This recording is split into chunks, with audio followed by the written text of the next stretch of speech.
yakni Desa Sukamulya dan Desa Galudra di Kecamatan Cugenang.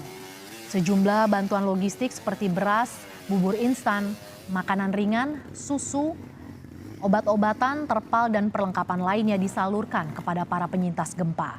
PMI masih akan terus mendistribusikan bantuan kepada para penyintas gempa di Cianjur.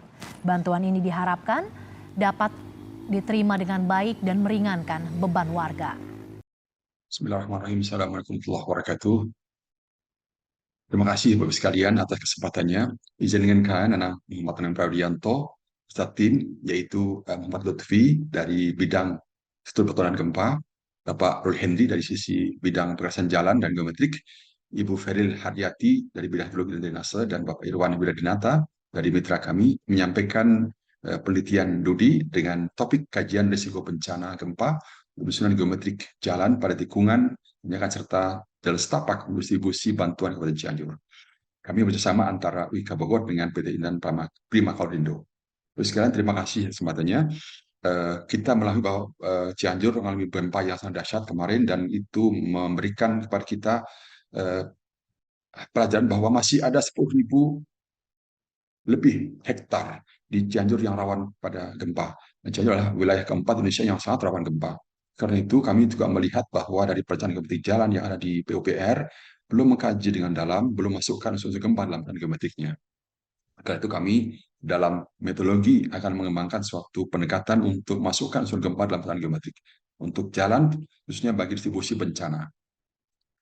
Inovasi yang kami masukkan adalah memberikan suatu pengembangan perencanaan geometrik jalan berbasis respons spektrum gempa, meliputi perancangan jalan arteri dan kolektor, jalan utamanya dan jalan penghubungnya yang menghubungkan dari wilayah-wilayah luar kota masuk dalam Cianjur. Kemudian meliputi geometrik tikungan, geometrik pada tanjakan dan potongan melintang. Kemudian perancangan jalan setapak untuk distribusi bantuan. Kita bersama bahwa jalan ini sangat penting untuk distribusi bantuan karena penduduk bermukim pada jalan setapak. Dan jalan ini saat ini belum banyak memberikan perhatian. Karena itu kita akan memberikan masukan berupa alignment horizontal, alignment vertikal, dan potongan melintang. Dekat dengan respons gempa, maka kita juga memberikan elemen terbaik yang responsif kepada menghadapi sesar gempa yang ada di khususnya Kecamatan Cugenang, Kabupaten Cianjur. Inovasi yang kedua didasarkan kepada perencanaan geometrik gempa terhadap transportasi jalan dengan faktor-faktor bahaya gempa, kerentanan gempa, eksposur gempa, dan risiko gempa. Yang ketiga adalah inovasi diharapkan memberikan masukan naskah akademik bagi Perda Kabupaten Cianjur untuk penanggulangan bencana berbasis kajian risiko bencana dari aspek geometrik jalan. Terima kasih. Kemudian yang ketiga, bagaimana inovasi tersebut kami jelaskan. Pada bagian kiri kita bisa melihat potongan melintang jalan, yaitu desain berupa ruang manfaat jalan atau rumaja, kemudian perencanaan ruang milik jalan atau rumija, kemudian perencanaan ruang pengawasan jalan atau ruasja, dan juga bangunan-bangunan samping di sekitarnya. Pada kondisi ini kita bisa memperhitungkan lokasi-lokasi untuk sprinkler, lokasi untuk listrik, lokasi untuk fasilitas yang lain, kemudian kita masuk dalam perencanaan tersebut. Dan berbasiskan jarak pandang henti maupun jarak pandang mendahului.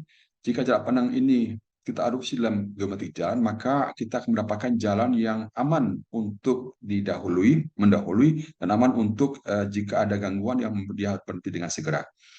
Nah, pada konteks alignment horizontal, kita mendapatkan fungsi keseimbangan antara kendaraan gaya gravitasi dengan gaya gesek, baik gaya gesek horizontal berupa gaya-gaya yang buat dia ke bawah maupun tikungan. Lalu kita mendesain tikungan yang terbaik. Bapak sekalian, untuk perencanaan halaman vertikal juga dilakukan dengan memberikan grade yang terbaik bagi jalan di setapak maupun jalan geometrik vertikal maupun artinya kolektor untuk bisa diadopsi untuk berbencana dengan lebih aman dan lebih selamat. Dengan demikian, manfaat yang kita bisa sampaikan adalah pertama, memahamkan kepada masyarakat tentang risiko bencana lebih baik. Kesiapan masyarakat ada bencana lebih secure. Yang kedua, ketepatan dalam penganggaran karena risiko bencana jauh lebih baik.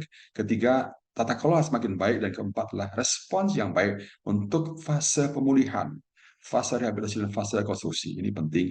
Yang kemudian dampak yang kita bisa menemukan, pertama, adanya naskah akademik peraturan daerah berbasiskan kajian risiko bencana.